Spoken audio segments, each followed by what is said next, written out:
आपके लिए आ गया है। बहुत ज्यादा बड़ा अपडेट है ये एसएससी मतलब सॉरी ग्रुप डी के लिए, आरआरसी ग्रुप डी के लिए अगर हम कहते हैं तो ये काफी बड़ा इंफॉर्मेशन है कि इसका एग्जाम कौन कंडक्ट करवाएगा। देखिए अगर हम यहां पर सबसे पहले बात करते हैं, वैसे तो मोस्टली ये सबको पता चल गया है कि एग्जाम टीसीएस कंडक्ट नहीं करवा रही है ना। चलो एक बार फिर भी जिनको नहीं पता उनके लिए लिख रहा हूं कि एग्जाम कौन कंडक्ट करवाएगा, है ना। जैसे अभी हम आज सुबह भी बात कर रहे थे कि टीसीएस कंडक्ट करवा रही है एग्जाम, तो पैटर्न क्या रहेगा, है ना। सबसे पहला डाउट तो ये, अगर टीसीएस नहीं करवा रही तो क्या पेपर सही से होगा, क्या पेपर सही से हो पाएगा, तो क्या पेपर सही से होगा, है ना। और इसी तरह से हमारे पास ये भी है, तीसरा पॉइंट हमारे पास यहां पर है। तीसरा पॉइंट और क्या है कि एक तो ये हो गया कि एग्जाम कौन कंडक्ट करवा रहा है, और एक पॉइंट ये हो गया तो क्या पेपर सही से होगा। तो यहां पर तीसरा पैटर्न क्या है, क्या पैटर्न में बदलाव हो सकता है, क्या पैटर्न में बदलाव होगा, क्या पैटर्न में बदलाव होगा। ये 2-3 क्वेश्चन हमारे पास डाउटफुल हैं। और अभी जो हम यहां पर प्रीवियस ईयर क्वेश्चन कर रहे थे, प्रीवियस ईयर क्वेश्चन, क्या ये हेल्पफुल है, क्या ये हेल्पफुल है। अभी तो भाई हमने तो बहुत जोर लगा दिया था, सुबह और शाम प्रीवियस ईयर क्वेश्चंस की बहार लगा दी थी आप लोगों के साथ। तो ये 3-4 क्वेश्चन हम आज जो आपके मन में बार बार आ रहे हैं इन सबको डिस्कस करने वाले हैं। तो आज की सेशन की शुरुआत कर रहा हूं। सभी साथियों को गुड इवनिंग, राधे राधे, राम राम। ध्यान से आप मेरी हर एक बात को समझना, ध्यान से सुनना कि मैं क्या आपके लिए लेकर आया हूं। आरआरसी ग्रुप डी के लिए ये बहुत बड़ा अपडेट है ना। सबसे पहली पॉइंट पर हम आते हैं कि क्या अब की बार एग्जाम कौन कंडक्ट करवा रहा है, ये हम देखते हैं और ये क्यों जरूरी है हमें जानना, ये भी एक पॉइंट है। देखिए मैं आपको बताता हूं कि एसएससी सीजीएल का एग्जाम पहली बार जब ऑनलाइन ट्रांसफर हुआ तो टीसीएस ने कंडक्ट नहीं करवाया, किसी और एजेंसी ने कंडक्ट करवाया, तो वो एग्जाम अच्छे से नहीं हो पाया। ठीक है भाई साहब, उन्होंने बहुत गंदे गंदे सेंटर दिए, छोटे छोटी जगहों पर सेंटर दे दिए। जो सेंटर उन्होंने ऐसी ऐसी जगहों पर सेंटर बना दिए जहां पर 10 कंप्यूटर रखे हुए हैं और वो कैफे सा है और उसको सेंटर बना दिया, तो ये बहुत प्रॉब्लम आई। इसलिए ये हमारे लिए जो स्टूडेंट हैं हम, हमारे लिए ये जरूरी है ये जानना कि कौन सी कंपनी एग्जाम कंडक्ट करवा रही है। देखिए सबसे बड़ी जो कंपनी है जो एग्जाम कंडक्ट करवाती है वो है टीसीएस। ये टीसीएस बहुत बड़ी कंपनी है जो एग्जाम कंडक्ट करवाती है। पर आपके ग्रुप डी का एग्जाम आरटीआई की रिप्लाई से यही पता चला है कि ग्रुप डी का एग्जाम टीसीएस कंडक्ट नहीं करवा रही, टीसीएस कंडक्ट नहीं करवा रही। फिर कौन करवा रहा है भाई साहब, ये वाली बात आ रही है। अब की बार आपका एग्जाम एनएसईआईटी करवा रही है। कौन करवा रहा है, एनएसईआईटी, ये एक कंपनी है क्या। अब भाई साहब आपके मन में ये भी एक क्वेश्चन मार्क खड़ा हो गया होगा कि अगर ये टीसीएस नहीं करवा रही और ये एनएसईआईटी करवा रही है तो क्या ये सही है।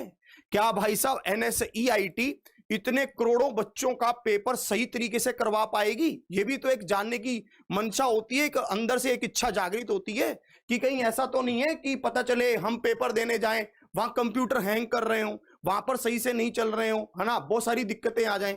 ये भी एक समस्या है कि भाई साहब आपके सामने देखिए एग्जाम अकेला पेपर सही समय पर हो जाए, जब पेपर हो जाना ही आज के समय में वो नहीं रह गया। आज के समय में बहुत सारी चीजें, मान लो आप कंप्यूटर पे पेपर दे रहे हो, अब कई बार क्या होता है, मैं आपको अपने खुद का एक्सपीरियंस बता रहा हूं। हमारे साथ कई बार क्या हुआ, 1-2 पेपर जब मैंने दिए तो उसमें क्या था, आप क्लिक कर रहे हो फॉरवर्ड का ऑप्शन कि अगले क्वेश्चन पर चल, पर कंप्यूटर ही इतने स्लो होते थे कि अगले क्वेश्चन पर जाता ही नहीं था, अगले क्वेश्चन पर जाता ही नहीं था। आपके साथ भी शायद कभी हुआ हो ऐसा। तो वो क्या है, वो एक कंपनी की कमी है ना। वो अच्छा नेटवर्क नहीं है, अच्छा इंटरनेट नहीं है, अच्छी बैंडविड्थ नहीं है। इन्होंने सोचा था कि कम बच्चा आएगा पर बच्चा बहुत ज्यादा आ गया, है ना। वो इनकी किसकी मैनेजमेंट की कमी है वो, है ना। तो इसलिए ये बहुत जरूरी है ये बात का पता होना कि कौन सी कंपनी कंडक्ट करवा रही है। क्या इसने पहले कोई एग्जाम कंडक्ट करवाया हुआ है, क्या इसने कोई पहले एग्जाम कंडक्ट करवा के स्मूथली रन करवाया है, यह भी तो जरूरी है जानना। अगर इसका पिछला कोई एक्सपीरियंस रहा होगा तो उससे क्या होगा, उससे ये इनको पता होगा कि हमें कितनी बैंडविड्थ चाहिए, एक आइडिया होगा मोटा मोटा सब चीजों का। तो इसी बात पर सबसे पहले तो मैं आपको इनकी वेबसाइट दिखाता हूं एनएसईआईटी की, ना, कि एनएसईआईटी की वेबसाइट जो है वो कैसी है। ये रही एनएसईआईटी की एक वेबसाइट है, ठीक है।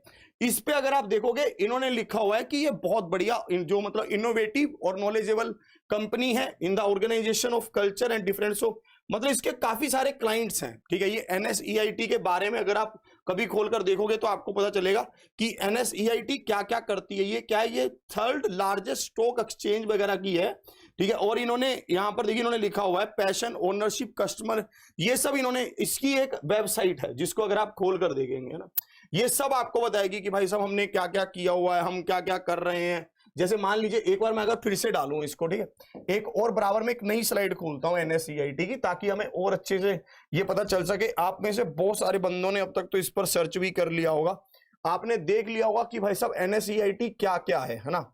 NSEIT, चलिए इसको एक बार सर्च कर लेते हैं, गूगल सर्च, है ना। हमने जैसे ही इसको सर्च करेंगे ये हमारे पास खुल रही है वेबसाइट, ठीक है।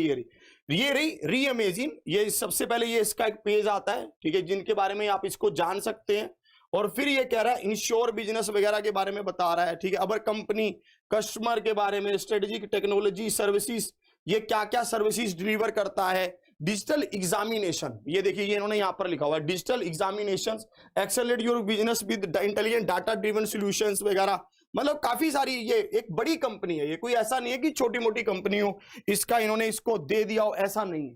पहली बात तो ये क्लियर हो जानी चाहिए कि ये छोटी कोई कंपनी नहीं है। ऐसा नहीं है कि फर्स्ट टाइम पेपर कंडक्ट करवा रही है। तो इसने कौन सा पेपर कंडक्ट करवाया है अभी तक? NSEIT ने, अगर हम बात करते हैं जहां NSE की बात कर रहे हैं, फुल शॉर्ट फॉर्म में लिखे तो NSE ने कौन सा पेपर कंडक्ट करवाया है? तो इसने जो पेपर कंडक्ट करवाया है वो है RPF SI और RPF कांस्टेबल। इसने RPF SI और RPF कांस्टेबल के पेपर को कंडक्ट करवाया है। अगर मान लीजिए आपने भाई साहब किसी ने भी इन दोनों में से कोई भी पेपर दिया हो तो आपको ये, आपका एक्सपीरियंस कैसा रहा ये आप बता सकते हैं। ये पेपर हुए थे आपके, मुझे लग रहा अप्रोक्सीमेट 2019 के आसपास हुए थे ये पेपर। RPF SI और कांस्टेबल के 2019 में पेपर हुए थे। इन्होंने SI और कांस्टेबल में अच्छा स्टूडेंट बैठता है, ऐसा नहीं है कि कम बच्चे बैठते हैं, काफी बच्चे बैठते हैं। इसके पेपर को इन्होंने स्मूथली रन करवाया था। तो इसका मतलब ये तो तय है कि भाई साहब ये स्मूथ करवा लेगी पेपर, इसको ज्यादा दिक्कत नहीं आएगी। ऐसा नहीं है कि पेपर भाई साहब जी दिक्कत करेगा, नहीं, ये लोग स्मूथली रन इसको करवा सकते हैं अगर ये पूरी कोशिश से बिल्कुल बढ़िया से करेंगे, क्योंकि इन्होंने पहले भी पेपर कंडक्ट करवाया है। फिर बात देखो अभी कौन कौन से पॉइंट क्लियर हो गए हैं। सबसे पहला, एग्जाम कौन कंडक्ट करवा रहा है? TCS नहीं करवा रही, NSEIT करवा रही है, ये बात क्लियर हो गई। फिर ये कहे तो क्या पेपर सही से होगा? हाँ जी बिल्कुल होगा, क्योंकि RPF SI और कांस्टेबल का पेपर इन्होंने पहले कंडक्ट करवा चुके हैं और अच्छे से कंडक्ट करवा चुके हैं, किसी भी प्रॉब्लम के बिना कंडक्ट करवा चुके हैं। अब आओ, क्या पैटर्न में बदलाव होगा? इसके ऊपर आते हैं। क्या पैटर्न में बदलाव होगा? जब इन्होंने RPF SI का पेपर और कांस्टेबल का पेपर करवाया था तो इन्होंने उसके लेवल को मेंटेन रखा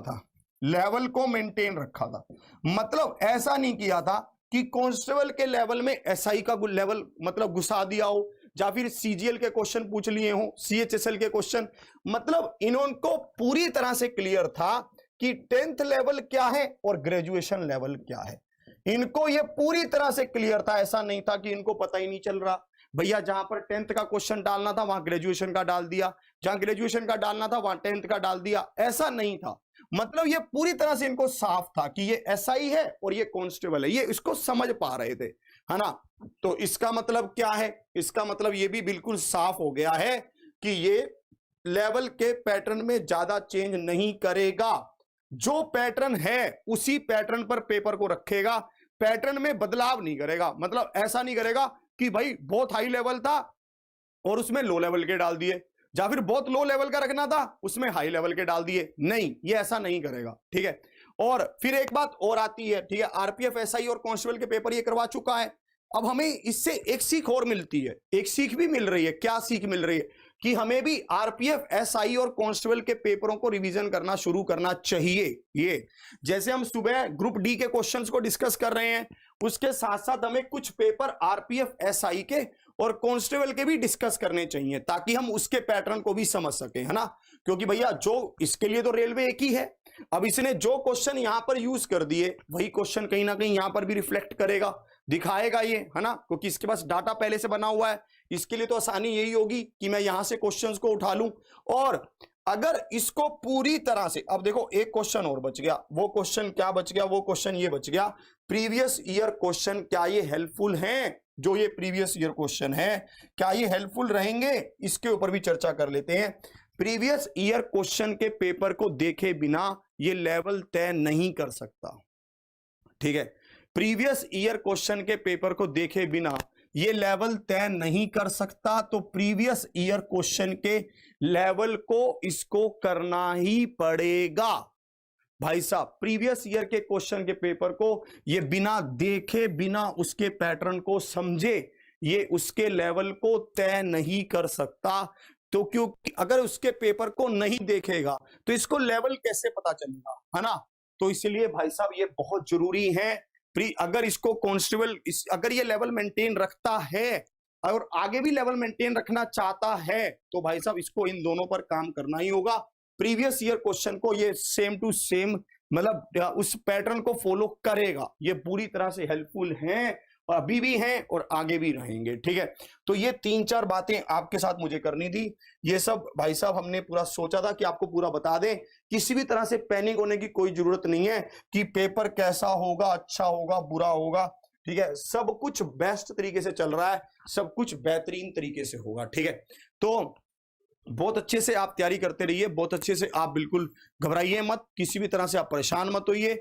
आपके लिए सबसे बेस्ट मतलब जो भी बन पा रहा था गवर्नमेंट से, उन्होंने सबसे अच्छा चीज ही किया है। टीसीएस हो सकता है किसी और एग्जाम को कंडक्ट करवाने में बिजी हो, ये तो देखिए ये पॉसिबल हो सकता है कि एक शहर में 2 लैब हो पर दोनों टीसीएस की हो, ये पॉसिबल नहीं है।